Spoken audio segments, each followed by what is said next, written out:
ተንፈስ ልበል ብዬ ነው። በጣም ደክሞኛል። አሁን ደግሞ ተኝቼ የተነሳው ስነሳ እንደው እስኪ እንደው ሊያቸው ቤተሰቦቼን ጠፍቼባቸዋል ብዬ ነው የመጣሁት። እሺ ዞሮ ዞሮ ያው ጠዋት ሼር ታደርጉታላችሁ። ያው ዛሬ በጣም እንግዲህ በጣም የታሪክ የሚለይ ቀን ነው። ትልቅ ፕሮግራም ነበር የነበረው። እንግዲህ አይታችሁታል። ሀገር ያጨበጨበለት፣ ህዝብ ያጨበጨበለት ታሪክና ድንቅ ስራ የተሰራበት ቀን ነበር የነበረው። እንግዲህ ጠቅላዩ አራተኛ መጽሐፉን ዛሬ አስመረቀ።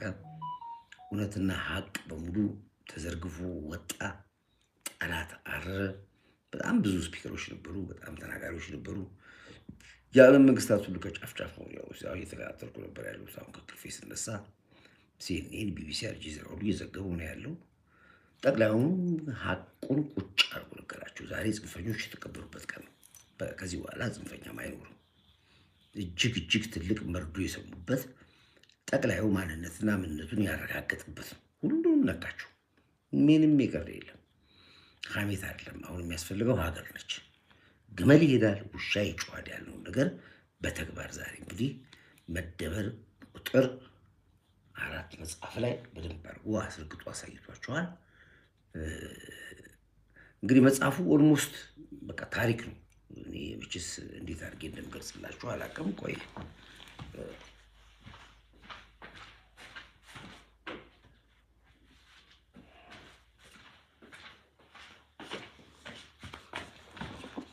ይሄ ነው እንግዲህ እዚህ ላይ ያልተጠቀሰ ነገር የለም። አይዊሽ ሁላችሁም ባላችሁበት ቦታ ብታነቡት ደስ ይለኛል። በዚህ ላይ ደግሞ ሁሉም ነካክቷቸዋል። በተለይ አንድ ምንድን ነው ለሀሳብ አልባ ፖለቲከኛ እና ለመሬት የሚለው ነው። የሀሳብ አልባ ፖለቲከኛ የተዛባና የተራራቀ የፖለቲካ ትርክት፣ የተበላሸ የፖለቲካ ባህል፣ የተበታተነ የመረጃ የበላይነት፣ የውጥረት ፖለቲካ፣ ያልነጠረ ንዋይ፣ የሀሳብ ብዙ ናቸው የጻፏቸው። የሚገርማቸው ነገር ነው። ግልጽ አድርጎ በተለይ ዲያስፖራውን ጽንፈኛ እነ ጀውዬ በቃ ዛሬ የተቀበሩበት ቀን ነው። ህወሓት ዛሬ ተቀበረ። ጌቾም አንድ ትልቅ ነገር ተናግሯል። ትልቅ መስመር አስተላልፏል። ሀገር በጋራ ማደግ አለባት። አዲስ አበባ ብቻ ሳይሆን፣ ጎንደር ብቻ ሳይሆን፣ ጎጃም ብቻ ሳይሆን ሁሉም አንድ ላይ ኢትዮጵያ፣ ትግራይም አብራ ማደግ አለባት። አብረን መነሳት አለብን የሚል መልዕክት አስተላልፏል። ወድጄለታለሁ። እሱ መልዕክት በጋራ ነው። በቃ ከዚህ በኋላ የጽንፈኛው ኃይል ከዚህ በኋላ ጉልበትም የላቸውም፣ አቅምም የላቸውም፣ ፖለቲካውም የላቸውም። በዚህ አጋጣሚ ላይ ፖለቲካው ራሱ የላቸውም። ግን አሳዛኝና አሳፋሪ አቀባበራቸው ያሳዝናል። በሽተኞች ተባሉ። ምንድነው የተባለው? አንዱ ሲገልጿቸው የነበሩት ምንድነው የስንፈተ ፖለቲካ ተጠቂ በሽተኞች ተባሉ። በሙሉ አክቲቪስት የተባለው ተጠቂ የስንፈተ ፖለቲካ ተጠቂዎች በሚል ነው ዛሬ ስለነሱ ሲነገር የነበረውና በቃ ተጠቅተዋል። አሁን ያው ምቀኝነት፣ ረሃብ፣ ሐሜት፣ ባክባይቲንግ ብቻ ነው የጀመሩት። ይሄ ደግሞ የትም አያስኬድም። ያው የመንደር ዱርዬ ፖለቲካ ይሆንባቸዋልና በጣም አሳዝኖኛል። እኔ ግልጽ ተደርጎ ግን በግልጽ ምንነትና ማንነታቸው ስለተነገራቸው ደስ ያለኝ። አሁን እንደውም ዛሬ ደስ ያለኝ አብቹ ንግግር አሁን ወዲህ ማውራት አያስፈልግም ማለት ስለ አባይ ተነስቶ እኮ ነው። አባይን እንትና ሰራው ብዙ ወሬ ይወራል አለ። የመጨረሻው ሰዓት ላይ ባለድርሻው እንደዚህ ነው እሱ እሺ አለ። ባንሰራውስ ኖሮ ምን ነበር የሚያወሩት የሚል ጥያቄ ጠየቀልኛል። ባይሰራ ኖሮ አሁን ስለተሰራ ነው የሁሉ ፖለቲካ ያለው የሁሉ ሿሿ የሁሉ ጫጫታ የሁሉ የፖለቲካ ጦስ ስላለቀ ነው። ባያልቅስ ኖሮ ምን ይሉ ነበር ብለን ወደኋላ እስኪ ያስቧቸው አለ። ስናስብ ምን ይሉ ነበር? ሁለቱም ግራ ነው የሚገባው። ስላለቀ ነው አሁን ባለቤት ነኝ የሚል የመጣው። ይሄ ደግሞ አንዱ የባንዳና የጽንፈኛ ምልክት ነው። ስለዚህ አሁን አለቃለም። አሁን እኛ ስራችን ታርጌታችን መጨረስ አለም። አሁን እሺ አልቋል። ባለቤትነቱ ማን ይሰደዋል? እናንተ ውሰዱት አላችሁ። ውሰዱት አላችሁ። በቃ አሁን የኔነት ጉዳይ አለ። እኔነቱ እናንተ ወስዳችሁታል። በቃ እናንተ ናችሁ አላችሁ። ጀቡዬ ማንተን ይሰራዋል። እነ ኩሮ ሚዲያ በሙሉ ግልብጦቹ ነው ምናምን በቃ የእናንተ ናችሁ። በቃ እናንተ ሰርታችሁ ዋናው ማለቁ አለም። አልቋል። ቀጣይ እንሰራለን። አሁን ወደዛ ነው የምንሄደው። እኛ እንሰራለን፣ እናንተ የባለቤትነት ጉዳይ ትፈልግ ውሰዱ። እናንተ አሸናፊ ሆናችሁ ወጡ። እናንተ እንጂ ከሌ ነው ከሌ ነው። ይሄ ህዳሴ ግድብ ባለቤቱ ድፍን የኢትዮጵያ ህዝብ ነው። ሁሉም የራሱ ተጠራሉ። ባለቤት ነኝ ኃላፊ ነኝ የሚል የለውም። ዋናው አለቃችን ነው የሚል ነገር የተናገረውና በጣም አንጀቴ ነው ይርታል።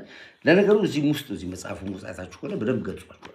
ያንዳንዳቸውን በስማቸው ላይ ጻፍ እንጂ መጽሐፉ ላይ በደንብ አለ። ምን ማን እንደሆነ ምን እንዳሰቡ፣ ግማሹ አኩራፊ ደግሞ እንዴት ፖለቲከኛ እንደሆነ፣ ግማሹ እንዴት አድርጎ በራሳቸውን እንዳዘቀጡ፣ የበስልክ እንዳታለሏቸው ከፖለቲካ ነው። አሁን ገዱ ህይወቱ ነው። ከዛን የመሰለ ከሚኒስትርነት ቦታ ላይ ከትልቅ ቦታ ላይ ያውን በዛ እድሜው ተነስቶ ወርዶ ዘግጦ ዛሬ አንድ ክፍል ቤት ተከራይቶ በደባል ሆኖ ሚኒስትር የነበረ ሰው ግን ተጫውቶበት ዩዘንድ ስሮ ነው ያደረጉት። የዚህ ሁሉ ባለቤት ተዋናዩ ሻዕቢያ ነው። ሻዕቢያ ነው እንግዲህ ግብጽ ስላለች በግብጽ ተማምኖ ኢትዮጵያን በትናሉ ብሎ የሰራው ስራ እንደምና እየሰራ ያለው ስራ ለመሆኑ ግልጽ ነው። ሻዕቢያ በምንም ተአምር ያው ከኢትዮጵያ ጋር አይላቀቅም። መሽገሮች ናቸው፣ አይላቀቁም፣ አይተውንም፣ አይለቁንም፣ መቼም ነው አይለቁት። በተለይ አሁን እንደዚህ ረሃብ፣ ድርቅ፣ ችግር፣ ስደት በበዛባት ሀገር ላይ መቼም ይለቁናል ብሎ ሻዕቢያ ማሰብ አይቻልም። ግን የሚያሳዝነው የእኛኑ ፖለቲከኞች ወደ ሀገራዊ ሆኖ መመለስ ሲችሉ፣ ሰላማዊ ሆኖ መመለስ ሲችሉ እንዳይመለሱ እያደረገ እንደ ጆተኔ አፋቸው ውስጥ ገንዘብ እየከተተባቸው ሁሉንም አሳብዷቸዋል። ስለዚህ እስኪገባቸው ድረስ እኛ ማየት ነው። ግን የሚያሳዝነው ነገር ምንድን ነው? ሁሉም ተበላሸ። ሁሉም የቫይረስ ተሸካሚ ሆኖ ቁጭ አለ እና አሁንም ንጹህ ኢትዮጵያውያኖች ስለ ሀገር የምታስቡ ሀገር ያላችሁ ሰዎች ከዚህ ውጭ ማረጋገጫ የለም። ጌም ኦቨር። ህልማችን ማሳካት ነው። የመጀመሪያው ትልቁን ህልም ከአያቶቻችን ጀምሮ ወርዶ ሀገር ሲያመስ የነበረው የህዳሴ ግድብ አልቋል። አንድ ህልም ጨረስን። ትልቁ ቫይረስ የነበረው ህልም ነው። ሁለተኛው የቀይ ባህር ጉዳይ ነው። የቀይ ባህር ጉዳይ አያነጋግርም፣ ነግራቸዋለሁ። እንግዲህ በምንም ተምር አያነጋግርም። አንደኛ ሻዕቢያም ቢሆን ህዳሴ ግድብ አሰብ ወደብን ይዞ እኛ ወደ ባህር አስቀርቶ የኑሮ መሻሻል የለም፣ የተጠቀመበት ነገር የለም። አሰብ ነዋሪ ህዝቦቹን ባዶ ልክ ቀደም ሲል እንዳፈረሳቸው እንደ ማንዳ፣ እንደ ቡሬ፣ እንደ ኪሎማ እንደምን አውድመው ሰው አልባ አገር ማድረግ ካልሆነ በስተቀር የኢትዮጵያ ህዝብ የሚሆን መንግስት የኤርትራ ህዝብ በአሰብ ተጠቅሞ ቢሆን ኖሮ ብታምኑ ባታምኑ ጥያቄ ውስጥ ላንገባ እንችላለን። ግን የልህ ጉዳይ ነው፣ ቁጭት ነው።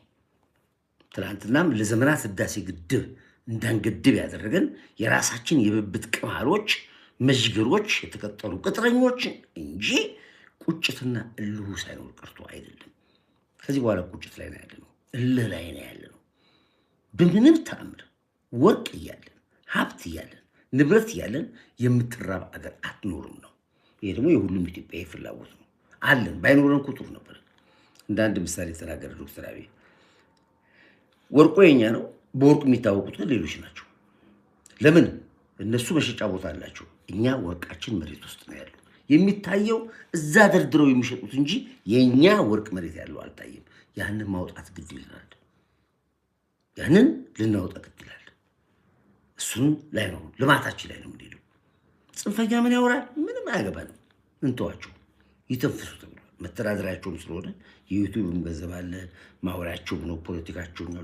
ስለዚህ እነሱን እንተውና ወደ ስራችን እንስራ ስንል ግመል ይሄዳል ውሻ ይጮሃል እንደሚባለው እንደ ውሻ ጩኸታቸውን ብቻ ማዳመጥ ብቻ ነው። የሚከተል ካለ መከተል ይችላል። እኛ ይዞ መገኘት ነው በሚል ፕሪንሲፕል እንግዲህ ጠላቶቻችን አናታቸው ላይ ቆመን እየጨፈርንባቸው ነው ያለ ነው። ይሄ ደግሞ የዝቅጠት የውርደት ነው። በተለይ የዛሬው ፕሮግራሙ ይተላለፋል፣ ጎ ቴሌቪዥን ማስተላለፎታል። የዚህ የመደመር መጽሐፍ ምርቃት የኢትዮጵያ ሚስጥር ገበና የወጣበት የሀገር ሚኒስትሮች በሙሉ የተሰበሰቡበት፣ መከላከያ የተሰበሰቡበት፣ ጠቅላላ ምሁራኖች በሙሉ የተሰበሰቡበት፣ አርቲስቶች የተሰበሰቡበት ትልቅ የሆነ ፕሮግራም የነበረበት የተጨበጨበለት ቀን ነው። የኢትዮጵያ ሚስጥሯ የወጣበት ቀን ዛሬ ነው። ስለዚህ ሁላችሁም ፕሮግራሙን ተከታተሉት፣ አዳምጡት። ምን እንደሚል እያንዳንዳቸውን እዛ ላይ ታገኟቸዋላችሁ። ለዚህ ነው ፋኖ በሚል ትግል አማራውን ማስጨረስ፣ ሸኔ በሚል ትግል ኦሮሞ ማስጨረስ፣ በተለያየ ፖለቲካ ሀገርን በጥበጥ ሀገርን ማወክ እንደተመኙት እንደ ሲሪያ፣ እንደ ሊቢያ፣ እንደ የመን ወይም ደግሞ አሁን ያው ከስሪላንካ አብዮት ወደ ናፓል አብዮት ቀይሩታል። እንደዛ አገር ማፍረስ ነው ህልማቸው። አይሳካም። አገር አትፈርስም። በቃ ተረጋገጠ እንደማትፈርስ። እናንተ ግን ትፈርሳላችሁ። ስትፈርሱ አናታችሁ ሁሉ የሚፈርሱ። ኢትዮጵያ ግን አትፈርስም። ከዚህ በኋላ ትንሣኤዋን ብቻ ነው የምንሰማው እና በጣም የተዋረዳችሁበት የዘቀጣችሁበት ከሰው በታች ሆናችሁበት አውርታችሁም ይሁን አልቀሳችሁም የስንፈተ ፖለቲካ ተጠቂ ቫይረስ ተሸካሚ እንደሆናችሁ የተረጋገጠበት ቀን ስለሆነ እኔ ለመላ ኢትዮጵያ ውስጥ እንኳን ደስ አላችሁ ነው የምለው። እንኳን ደስ አላችሁ። እንግዲህ አራተኛው መጽሐፍ ላይ ጉድ ወጣ። የአራተኛው ይቻላል የመደመር መንግስት ነው የሚለው የመደመር መንግስት የሚለው መጽሐፍ ላይ የጽንፈኛ ጉድ የወጣበት ቀን የተዘከረኩበት ቀን ነው። እንግዲህ ህወሓት በምን ምክንያቱ የትግራይን ህዝብ ሊያስጨርስ የቻለው ለምንድን ነው የፈለገው የሚለውን እንግዲህ ጌታቸው ረዳ ራሱ መድረኩ ላይ ወጥቶ ተናግሮታል። እሱም ፕሮግራሙ ተከታተሉት። አሁንም ቢሆን የትግራይ ህዝብ ተነስ ብያለሁ። እኔ እስከ መጨረሻው አይለቁም። የእነሱን ገንዘብ ለመከላከል ሲሉ የእነሱን ስልጣን ለመከላከል ሲሉ እያንዳንድሽ የትግራይ እናት ልጅሽን ትገብሪያለሽ። ህልማቸውን ጌታቸው ረዳ ዛሬ ክልጽ አድርጎ ተናግሮታል መድረክ ላይ። ሻዕቢያ ሰውየው አርጅቷል። ከዚህ በኋላ እድሜው አጭር ነው። ከዚህ በኋላ ያው እንግዲህ በልጁ አብርሃም ነው እንግዲህ በሚፈልገው መልኩ ፈልጉ። ውጡ፣ ቅንቅኖች አትግቡ። በቃችሁ ትንሽ ቁም ነገር እያወራን እኮ ነው ያለነው። አትግቡ፣ ውጭ ሆናችሁ አዳምጡ። እናንተ ደግሞ ይንጫችሁብኛል እየወጡ። ስለዚህ ይሄ ደግሞ የነበረው ነገር ነው፣ ስንታገል የነበረው ይሄ እውነት ህዝብ ጋር መቼ ይደርሳል እያለ ነበረ። ዛሬ በጋር ወጥቷል። ነገ በድምፅ የተቀነባበረውን ይዘን እንመጣለን።